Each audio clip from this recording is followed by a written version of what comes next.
reading from Sri Chaitanya Charitamrita, Madhya Lila chapter 6, and we'll be reading from verse, we start at 607 through to 226. In this life, in other words, your prayojana will be completely ecstatic. These two things in life, material life is static, spiritual life is ecstatic. In fact, the nature of devotional life is ecstatic. The holy name, if it's chanted without the coverings, you chant this holy name, you're immediately in ecstasy. You read any of Prabhupada's books without the covering, you read these books, you can directly perceive this is coming in from the spiritual platform. What actually happens as the covering is taken off, then your senses in that purified state, they actually perceive a lot more than these dull material senses. So it's not a question of faith ultimately. Ultimately, it's not a question of faith.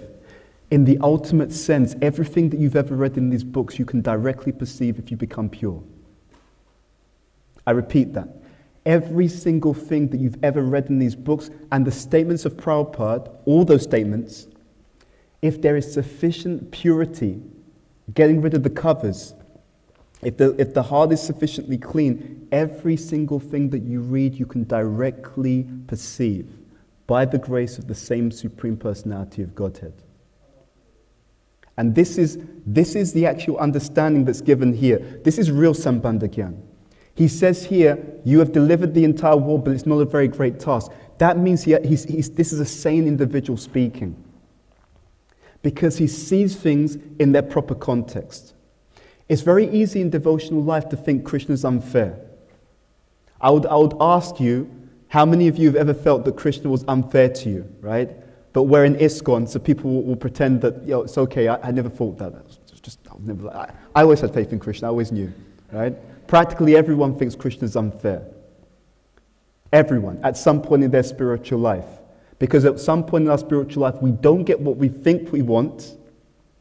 And at various points in our spiritual life, we distinctly get things that we don't necessarily want. Ever had that experience? Yeah. At various points in our spiritual life, we distinctly get things that we don't want. And that's if we're very lucky. We know what we want, but that kind of conception in spiritual life is lethal, is foolish actually. What you want is whatever Krishna wants for you. I was in Harinam yesterday, I was speaking to an old friend of mine who has a lot of realization. What happens in spiritual life is we're still building up this sukriti, the spiritual credit. Bhakti Mukhi Sukriti. It's explained in Harinam Chintamani by Srila Bhaktivinoda Thakur. The more you build up the spiritual credit, the more we will come to our senses. Your spiritual intelligence is actually the accumulation of spiritual credit. And the more you accumulate spiritual credit, the more you will really understand what you've enlisted in. The more you'll really understand, you understand what? Real Sambandha Gyan. There's actually only 3 elements to our entire teaching, essentially. Real Sambandha Gyan, what? It is Ishvara, that's Krishna. Okay? So he's topmost. You have 2 other elements at the bottom. Okay? Where at the bottom? Right? Jiva. There's something else at the bottom which is Prakriti. Okay, so let's repeat that. Ishvara, Jiva, Prakriti. Okay, these 3 elements, 3 ingredients. But there's something more. Each of these ingredients, there's something between them. So you have Ishvara, so you have Krishna, and you have the material energy. So Krishna, he's like your software developer. Okay, he's your computer programmer. Because we're in the technological age, okay? So we'll make it nice and easy. He's your computer programmer. Prakriti is the hardware, okay? So I know we're at the Manor, so we'll say it's your Apple Macintosh, your Apple Mac computer, right? High level. So you've got the software developer, you've got the hardware. The hardware runs on a program. So between the Supreme Lord, who doesn't touch his material nature, he doesn't touch it. It's beneath him. He doesn't touch it directly. So between him and this computer, this hardware, you have the program, you have the software. So how is the software working? It's working according to a program called color, time. Inbuilt into this material energy and inbuilt into the material energy that consists of your material body, there's a program, color. So therefore, the programming is when the body's young, it functions like this. A bit later on, the body's going to function in a different way. A bit later on, the body functions in a different way. That program is called color.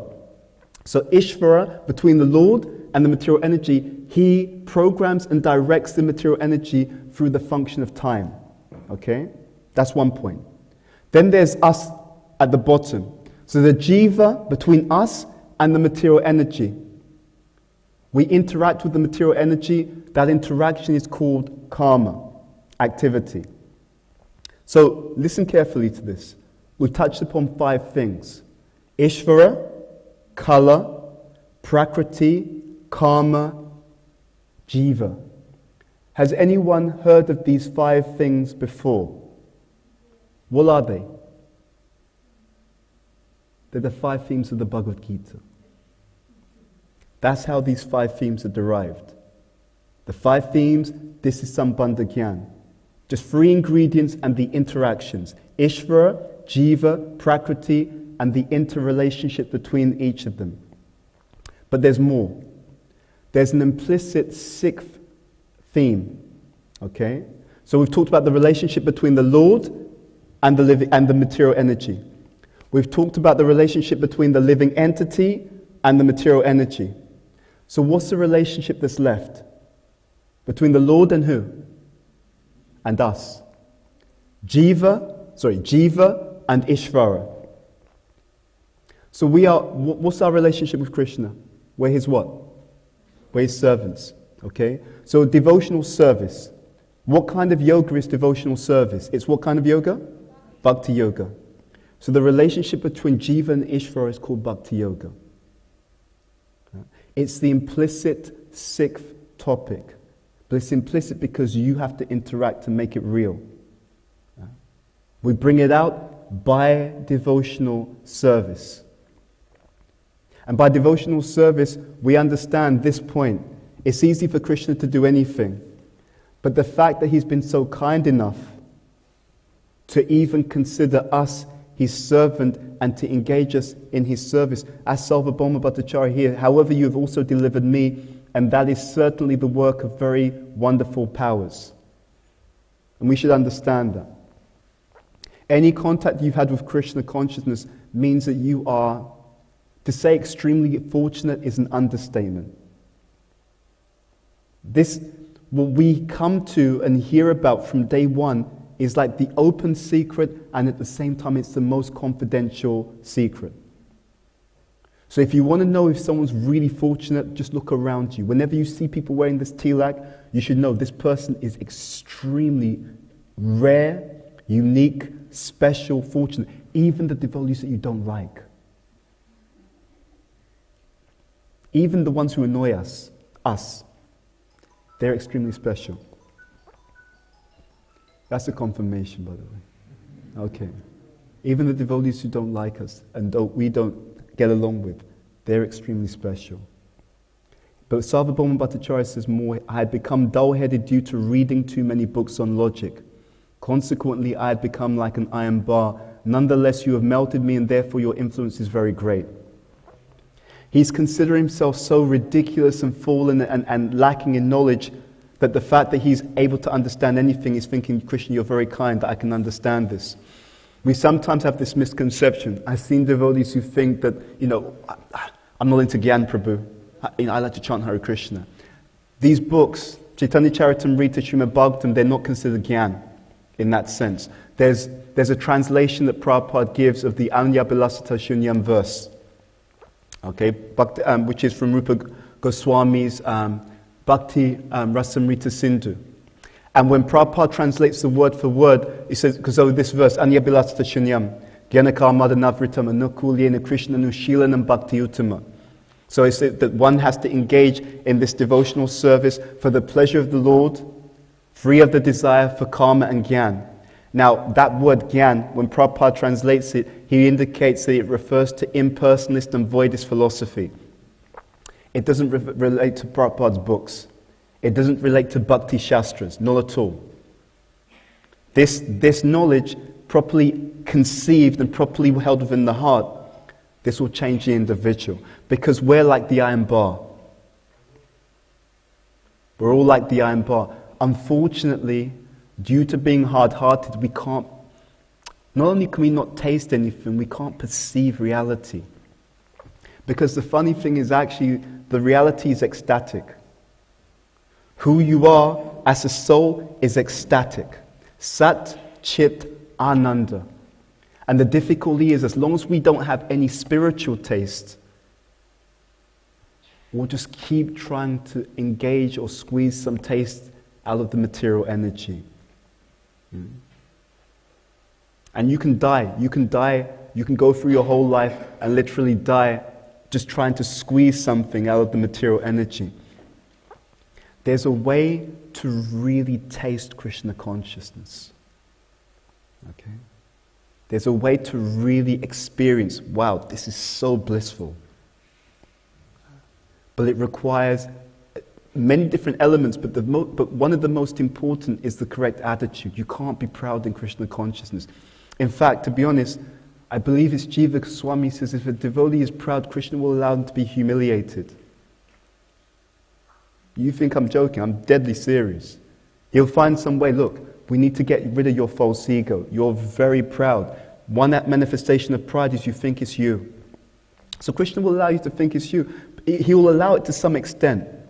This is another thing we don't understand. Once you come to Krishna consciousness, you're like the family member, right? When you're 1 year old, right? When you're a young child, a young baby, and you're pulling everything in your mouth, the parents will think it's cute, right? They'll look at you, oh, so cute. Oh, you do that when you're 35 years old, you're going to get a completely different reaction from your parents. You'll sometimes see this. You'll think, this devotee's acting this way. How come he's able to get away with it? And this devotee, he's trying very hard, or he's doing this, he's doing that. You'll think, these devotees don't behave so well. No, they don't seem to have so many of the challenges that this other person has. If they're young in Krishna consciousness, Krishna will look at them, oh, they're young. They don't know any better. Right? They're only 1 year old in Krishna consciousness. They're only 5 years old in Krishna consciousness. Oh, they're just a teenager in Krishna consciousness. But when someone's like a grown adult in Krishna consciousness and they act the same way, you'll see Krishna's like, no, dude, this is unacceptable. You need to change now. So the whole process of Krishna consciousness is very individual, and the expectation is that every single one of us are meant to grow up. Krishna consciousness, even if you don't believe it, it is so blissful it could kill you. Just what Prabhupada has given is so intensely blissful, it can cause people to leave their... In the past times we sometimes hear about devotees out of separation in that sense. But the point is, it is like that. But we have to engage in real Krishna consciousness. And the mood of Sarvabhauma Bhattacharya in these verses, he's really helping us to understand what is real Krishna consciousness. There are, we call them mellows of devotion. He's speaking here, I've become dull-headed. You want to cultivate humility, why? Because you want to experience love. You want your heart to feel full. There's no question of being happy in life unless you're wealthy. There's no question. No one who's lacking wealth can be happy in life, but there's different types of wealth. The people who have external wealth, they don't really have wealth because you have so much around you and so little within you. So you're still poor, right? It's just like if you're hungry and you have gold. You can't eat the gold, so you're still hungry. So the wealth, the external situation, it can't fulfill the internal situation. Does that make some sense? I was hearing one class, and one devotee was mentioning how he has a friend who's a psychologist, and the psychologist told him. He said that the psychologist said that I've seen that the people who are poor are generally happier than the people who are rich. And he explained to him why. He said, because the poor people still have the hope that when I get money, I'll be happy. He said, the rich people, they know it's not going to work. Right? Because they've got the money and it's like, it's not, I'm still, missing. Something's still missing. So it's like when you're hungry inside and you've got the gold around you, but you know you can't eat the gold. So the situation outside, it doesn't fulfill the lacking inside. And then funnily enough, what then happens, and I'm sure you've seen this happen, what then happens is you become irritated at the people who have nothing, or seemingly very little externally, who are much happier than you are. Right? And that's just annoying, because it just sends a message, dude, you wasted your time. How come they don't have everything that you have, but they're a lot happier than you are? There's nothing wrong with making sure that the external situation is functional. Okay, it's not another extreme. But what you really want to do is be very conscious of how much your heart's full. You should really pay attention to that. How much am I getting? How much is entering into the heart? When I go about my daily activities, do I feel a sense of fullness in my Krishna consciousness? And if not, we should then try to do a diagnosis. What is it that I need to do differently so that the heart becomes full? And the preaching, to be honest with you, ideally, the preaching is the spillover. Because if the preaching isn't the spillover, what happens is the preaching becomes something material. I'm unhappy, I'm miserable, so I'm going to do something external that's going to get people to look at me and tell me how wonderful I am. That's what will happen. This is called the substitution effect. So we really want to make sure that we live our Krishna consciousness in such a way that the heart becomes full. The process is meant for that purpose. And especially when you interact with people, they can pick it up. You don't know. There's so many wonderful things in Krishna consciousness. One of them is that if you have good friends, good people around you, and you ask them, they can see all kinds of things about you that you don't see. They can just see, Prabhu, I think this is what's going on, or you seem like this, or you seem a bit irritated like that, whatever it is. It's a great adventure. It's a great adventure if someone is like Sarvabhauma Bhattacharya here. It's a great adventure for someone who's humble. Because humility is the ability to see your position properly. It's that simple. Humility is the ability to see your position properly. And it's a very two-way activity. Because the more you can see yourself properly, you know what the amazing thing is? If you can see yourself properly, you find that you'll be much more able to see everyone else as well. Why? Because it's the same mirror. Cheto Darpana Marjanam. We're cleansing the mirror. Okay? And the mirror by which you see yourself is the same mirror by which you see everyone else. It's the same mirror by which you see the material world. It's the same mirror by which you see anything. And when the mirror is very clear, we can see ourselves in the most, in the deepest sense, let's say. When the mirror is very clear, we really know who we are. We really know who we are. We really know what this world is. We really know who Krishna is. And that reality, that coming back in touch with reality, it is ecstatic. And this is what the world is lacking. People aren't lacking so many things externally in many cases. Some cases that's also there. But what we're really lacking is ecstasy. What we're really lacking is a deep sense of fulfillment. But Krishna consciousness is the exclusive path to achieve that fulfillment. And just like anything, it also requires proper association. They've done studies when people are high achievers in any area. You sometimes have people who go from, let's say, a school where everyone was messing around, no one was serious, no one was focused on their studies, and then they do the experiment. They take that young person and they put them in another school where the default is you are going to Oxford or Cambridge, right? The default is you are going to get, A stars in everything. The default is you're going to be top tier. And they examined the effect of such association. So even materially, it's phenomenal. Because the default is that's what everyone does. That's just normal. So because that's normal, you imbibe those habits.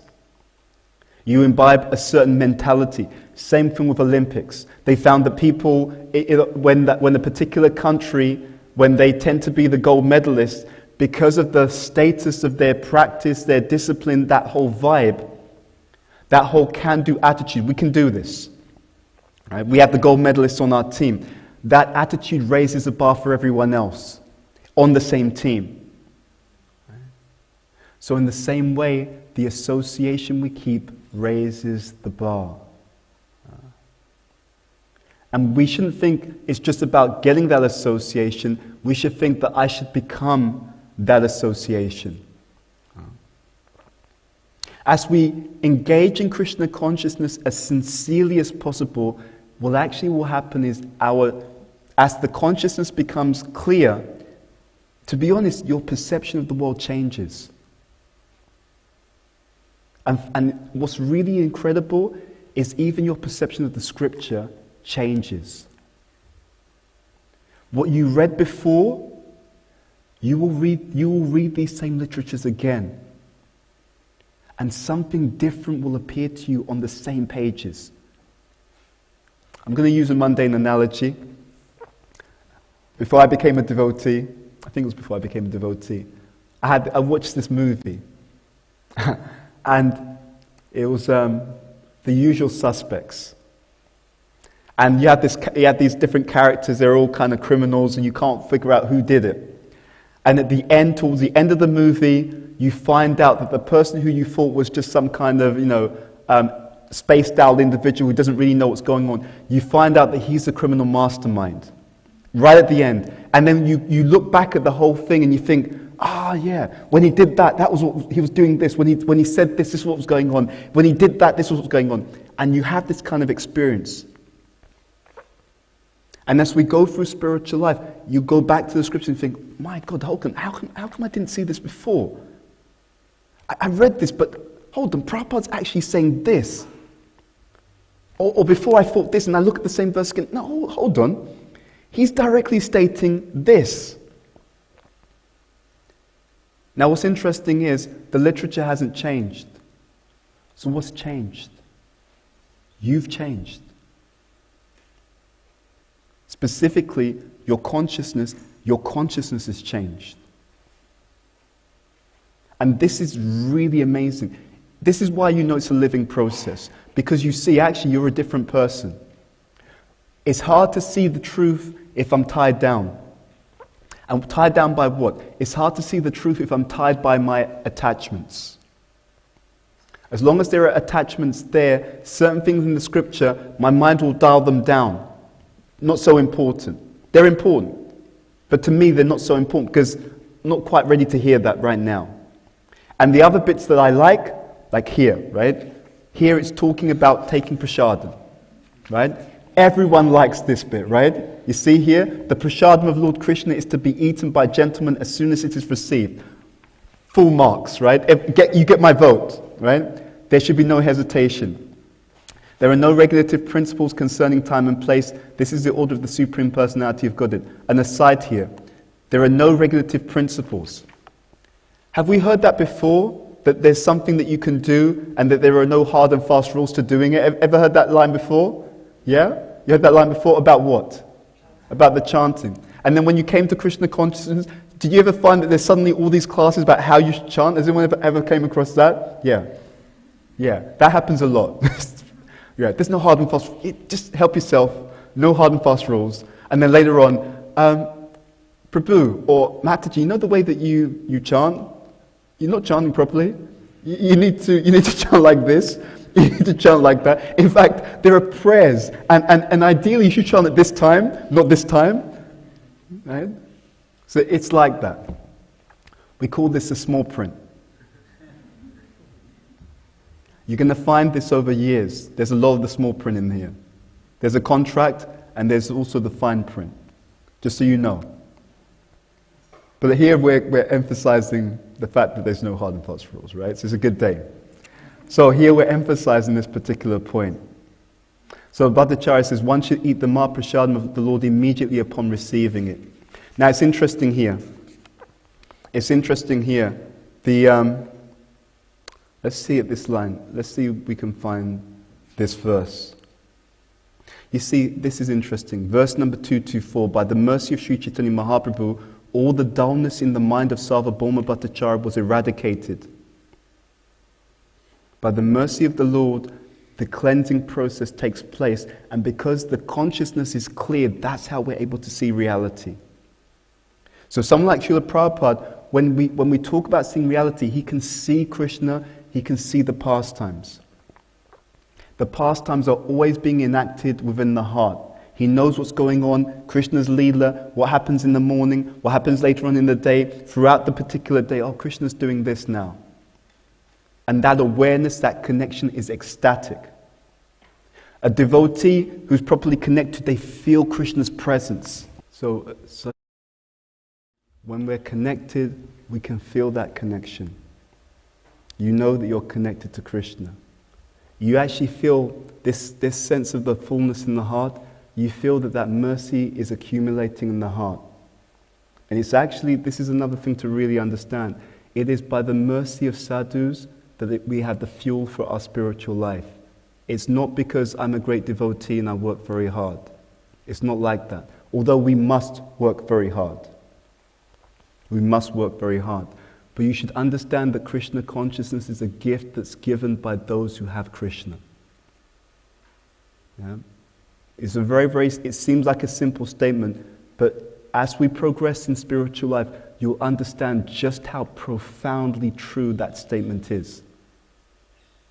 And so this is an example, because Sri Chaitanya Mahaprabhu, he's here acting as a devotee. By the mercy of Sri Chaitanya Mahaprabhu, all the dullness in the mind of Sarvabhauma Bhattacharya was eradicated. Not that we're doing it by ourselves, we're receiving. And so our effort is to be very receptive. And it's not something that you can suddenly switch on. It's just like people sometimes like to cheat. So the idea is that, I'm going to do whatever I like in this life. I'll name my children after Krishna, right? Narayan, you can be Narayan, you can be Krishna, we can call you Radharani just to make sure we've got both sides covered, right? Both sides covered. And then the idea is that when I'm nearly dying, after I've enjoyed myself as much as possible materially, right, I know that I like my kids, right? So I'll just call out, because I've read about Ajamil in the Srimad Bhagavatam, be okay. It won't work like that. Because actually Krishna's within the heart. And therefore, we can't cheat Krishna. The only person that we can cheat, unfortunately, is who? Is ourselves. Yeah. So a sign of intelligence, someone who's intelligent, if they're actually intelligent, they're humble. If they're actually intelligent, they have a mood of service. If they're actually intelligent, you don't become offensive. What does offense do? Offense is actually you're ripping out your own spiritual advancement. That's what it means to be offensive. You've taken all this time and energy to grow this devotional creeper, and then you're actually ripping your own devotional creeper out so you can have nothing. to show for all the work that you've done, and then well, oh, I've been chanting for so many years, and this Krishna consciousness is so difficult. No, you're just offensive, right? If you weren't offensive, you would have been much further ahead by now. It really is like that. And don't think that that's such an obvious thing, because also when we uproot the creeper, then what happens is you can still be around the devotees, but you engage in the shadow of Krishna consciousness. Right? So rather than serving Krishna, I now serve my false ego. Right? And it looks wonderful even externally, but inside you're just dry. And you know you're dry. And you know it's like there's just nothing in the tank. Fuel tank is empty. The car is not going anywhere. And because of that lack of taste, therefore, what happens? Without some higher taste, this paramdrisva nivartate, without the higher taste, you just have to search for things in matter. Because what else do we know? So try and guard against that. Try and guard against that.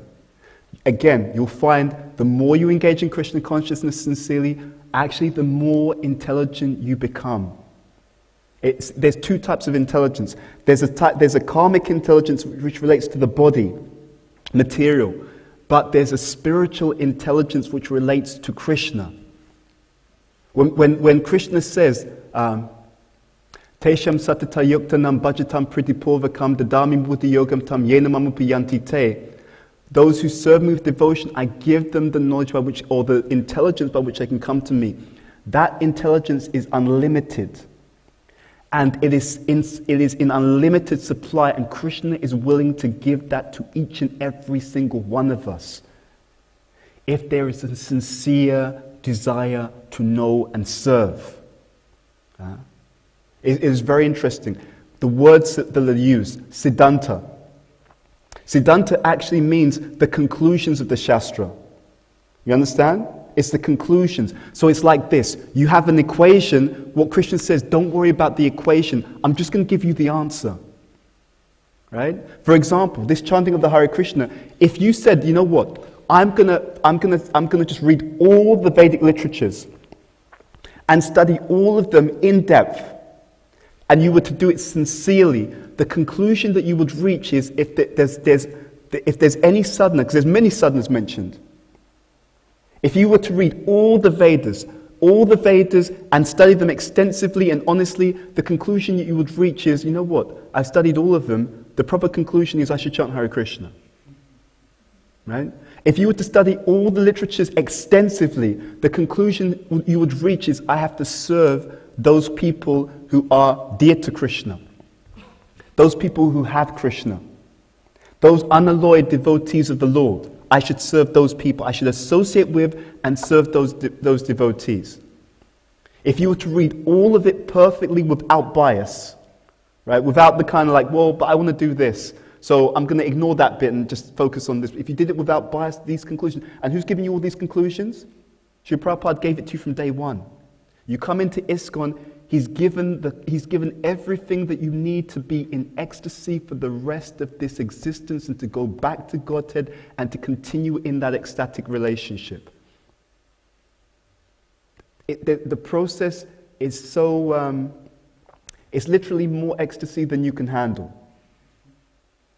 And it would make your most hardcore materialist, and whatever they're doing, whatever sense gratification they're getting, you'd look at it and you think, this is poison.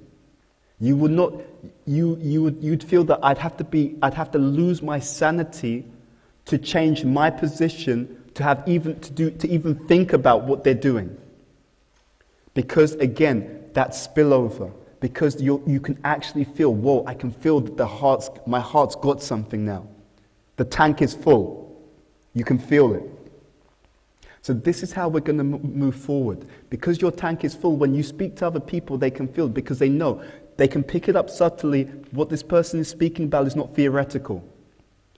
If they're speaking from realization and if they're connected to Krishna, then who does it? Krishna does it. Huh? This entire material world is like a big bad murder mystery, and the question is, who did it? Krishna did it. So this is the life we're meant to lead. And look, let's be very clear about this. The idea that we can give up sense gratification immediately generally doesn't work. Anyone notice that at all? Anyone? Yeah. It doesn't happen immediately, but there's an orientation. And especially if you're early in your Krishna consciousness, we want to encourage you, start strong. Right? Sometimes in good families, when they have a child, what they'll do is they'll start pulling some money away for that child, right? The idea is that when he or she grows up, there's a little bit of a nest egg, and then they can buy a place or whatever. Krishna consciousness is very similar to that. Start strong.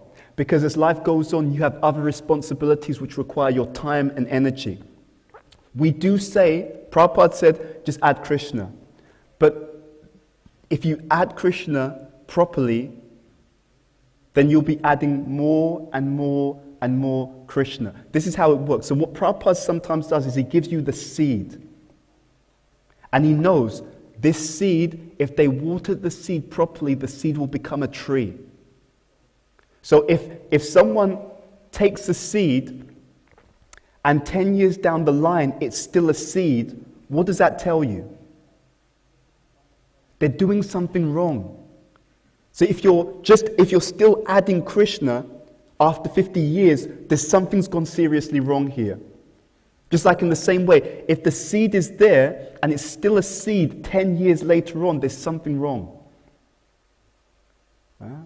So yes, accept the seed, but if you water the seed properly, that seed will grow. And it's not the kind of it's not a kind of forced growth. You see that the seed becomes a tree, and there are some very luscious fruits on the tree. And you can experience the fruits on the tree, and you just taste them, it's like, this is delicious. This is so delicious, it makes everything else seem like suffering. I just want more. This is the sign that there is some real progress being made. So what we're meant to do is we're meant to introspect. We're meant to see, not what's the condition of everything else. That's there, but that's secondary. What is the condition of the heart? How much fuel do you have in the tank? Okay? Again, understand that even the nature of the soul is ecstatic. The nature of Krishna consciousness is very ecstatic.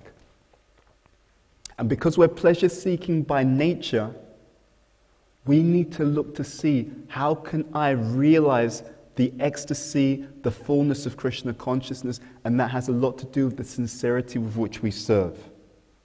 The sincerity with which we serve, the sincerity with which we associate. Excuse me. And in that way, this, as is stated here, this verse, I had become dull-headed due to reading too many books on logic. This dullness will be taken away. It's interesting, this point about logic, there are also verses which says you can apply your logic to the teachings. Right. But what does that mean? It's one thing that you're intelligent, but there's a misconception about being intelligent. Intelligence, it doesn't lead to any conclusion by itself. Whenever people say this person's intelligent, what they mean is something slightly different. Because intelligence is the ability to process something. But you always have to have knowledge that you're able to be intelligent with. You understand? So intelligence doesn't exist on its own. So someone says, oh, this person came to an intelligent conclusion. It means that they processed a certain type of knowledge. Some kind of evidence. There's always data and then process. Right?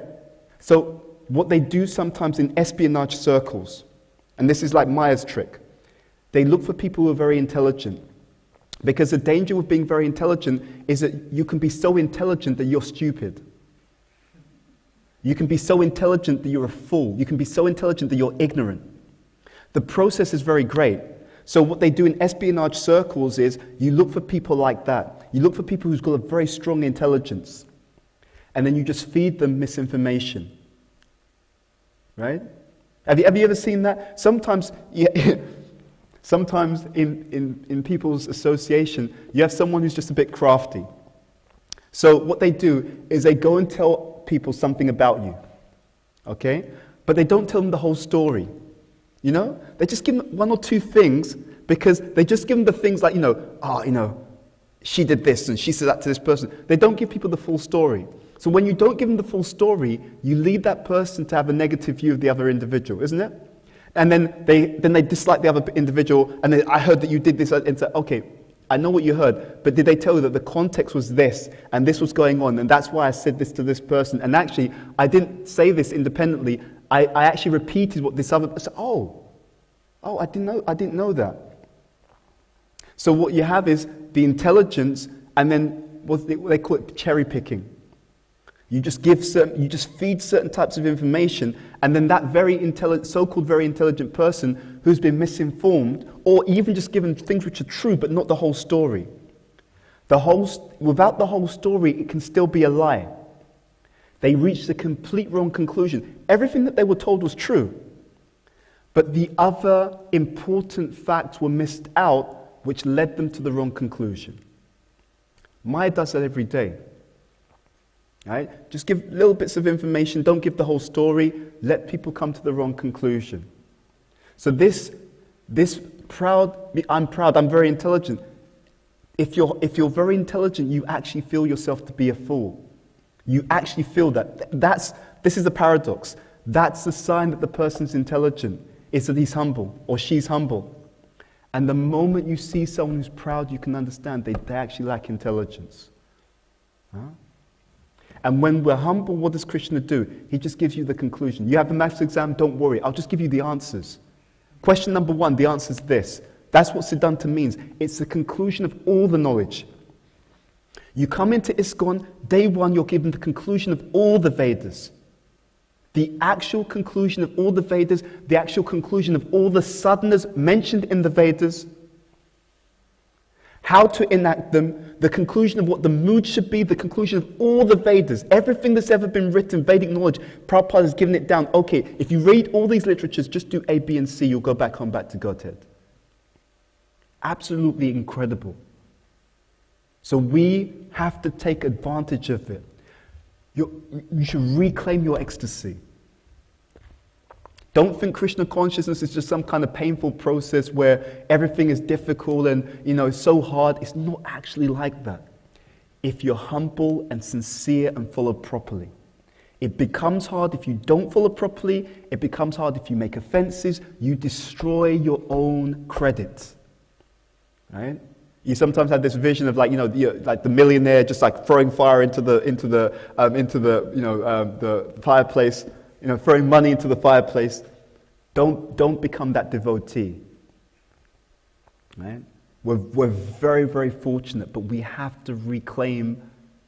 We have to reclaim the inheritance.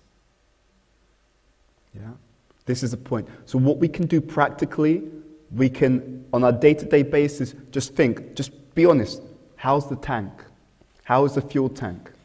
Right? Where is it? Where is it honestly? How's the fuel tank? What can we do? What can I do differently, better? And you know what? The funny thing is Krishna's living with you in your heart. He's there. So the moment you're sincere, I guarantee you, the more sincere you are, the more Krishna will just show you everything. And you'll be like, wow, this is incredible. It's like, don't worry, I got you. Okay? I got you. I see you're sincere. Look this way. There's this you can do this, you can apply this, you can change this. It has a lot to do with understanding and really believing that Krishna is our well-wisher. We can say anything, but the reason why we don't surrender to Krishna sincerely is we don't really believe that he'll look out for us. Many of us who've had bad experiences with authority, so you hear about Krishna, it's nice, yeah, blue boy flute, yeah, I'm digging it, yeah, garlands, I like that, sharp-shaped earrings, yeah, it sounds cool. One thing for Krishna, one thing for me. One thing for Krishna, another thing for me. Okay, today, 3 things for Krishna, 1 for me, because it's Janmashtami, like that, look, it's his birthday, right? That kind of mood. But he will take care of you. Do this as an experiment. If you want to really see how this whole process really works, try to do it in a mood of surrender and a prayerful mood. Whatever's best for my spiritual life. I don't know what's best for me. Right? Try it as an experiment. Krishna, Prabhupada, I don't actually know what's best for me. I admit it. I know what my material attachments are. I know what I think is going to make me happy. I know what I saw on TV. I know what I saw on YouTube. I know what I saw in the movies. And I know that that same program's running in the back of my mind every single day of my life, consciously or unconsciously. And I know that it didn't work. I know it didn't work. I tried all these material things, and I felt, at the end of the day, I looked in my heart and I saw, still empty. Right? And I know these things are hard to give up. I know. We're not going to pretend it's not like some kind of ISKCON cliche. Yes, I'm pure, I don't do anything material. No ISKCON cliches. I know I have my material attachments, but I know you give your mercy to the most fallen. Hello. Right? So therefore there's some hope. So we'll do the service, but we'll have that internal prayer. Dear Srila Prabhupada, I'm going to do service, right? I'm not going to wait for something. I'm going to do it, and I'm going to do it as sincerely as I can, but please, you guide me. You push me in the direction that I need to move in so that I can become fully pleasing to you. Okay? And that mood, there's a name for that. That mood is pure devotional service. Right? Try it and see what happens. Try it and see if anything changes in your life. Do it sincerely, and just pay attention and see what happens. Okay, I'll make a quick point and then we'll open up the questions, because otherwise I'll go over time.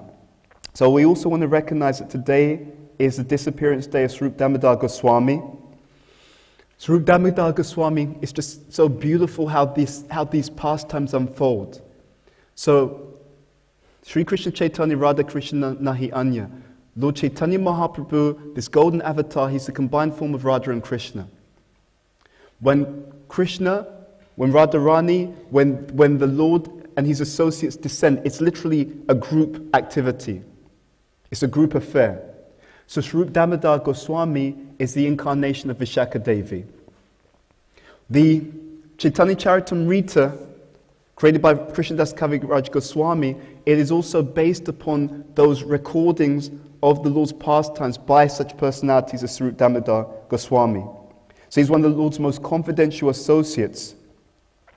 And he reveals the innermost emotions of the Lord. So this is extremely deep. Again, it's so esoteric and confidential. Just to even hear about such personalities. Prabhupada has done something extraordinary, because it's almost given us like a normal thing. But this is not normal. Nothing that you read in these books is normal. This is not even religion. It goes beyond Dharma. This is just what the soul does in the most intimate place in the spiritual world. And we're reading about the most intimate associates of the Lord, whose love, knowledge, and dealings of the Lord are inconceivable. And they're all in the line of Srila Prabhupada giving this mercy to us. So, Swarup Damodar Goswami, he could sense Lord Chaitanya's different moods, and he'll do kirtan to enhance those particular sentiments as well. And it would actually help the Lord to deal with his feelings of separation from the Lord by reciting literature such as the Gita Govinda, Krishna Karnamrita, and so on. So a very, very close associate. And also Shivananda Sen, many things said about Shivananda Sen. He would take responsibility for bringing devotees. It said 200 devotees. They would go from Bengal to see Lord Jagannath for Ratha Yatra, and he would arrange the accommodation. He would arrange the food, and he had such a deep sense of care for the Vaishnavas, and we want this.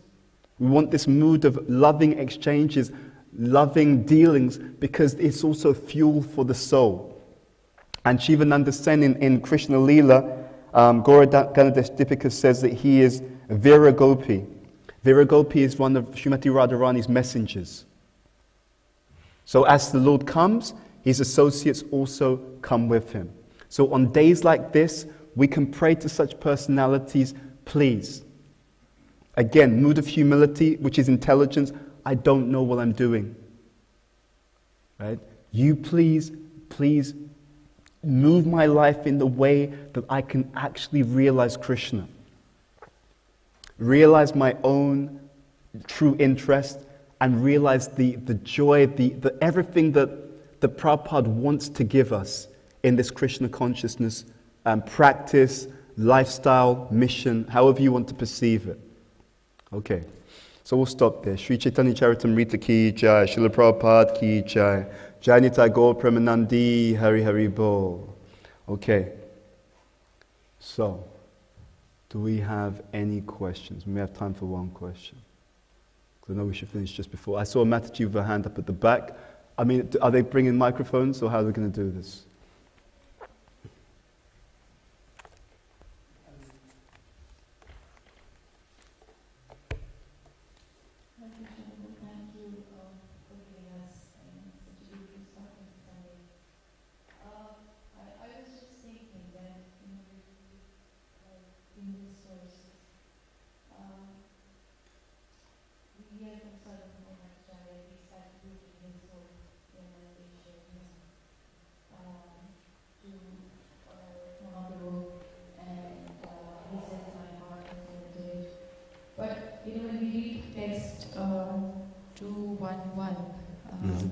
Mahaprabhu says, he's replying to Gopinath Acharya, and he says, you are a devotee. Because of your association, Lord Jagannath has shown him mercy. Yes. So, I just thought, maybe I'll kind of hear from you a little bit about mercy, because I think, speaking for myself, I feel like it just seems a very alien concept, even after chanting, reading, and Prabhupada talking so much about it. And is it because we don't consider ourselves that, we are all good enough and we don't need mercy, or we just don't pay much attention to it? How do we really bring that into our lives? How do we really absorb that, yes, we are the perfect candidates for mercy and there's no way out for us, actually, there's no other way out? First of all, thank you for that question. Yes, I take as mercy that you're asking that question. Seriously. I was actually thinking about this point. This is actually something I wanted to bring up.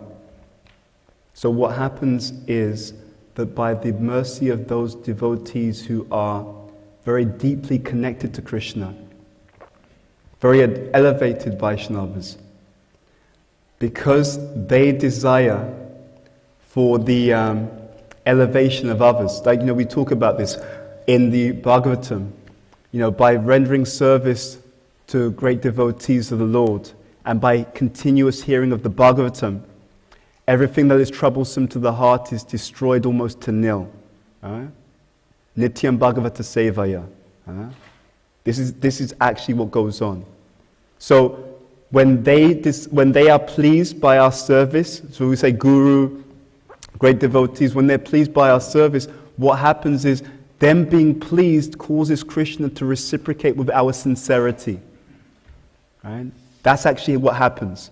So we're trying to please the Vaishnavas, right? And the more elevated they are, the more that Krishna reciprocates in terms of that desire to please them.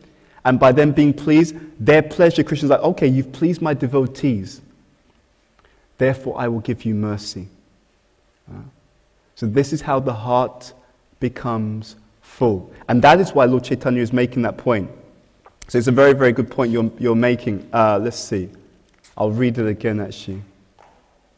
You said, which verse is it? 2:11. 2:11. 2:11.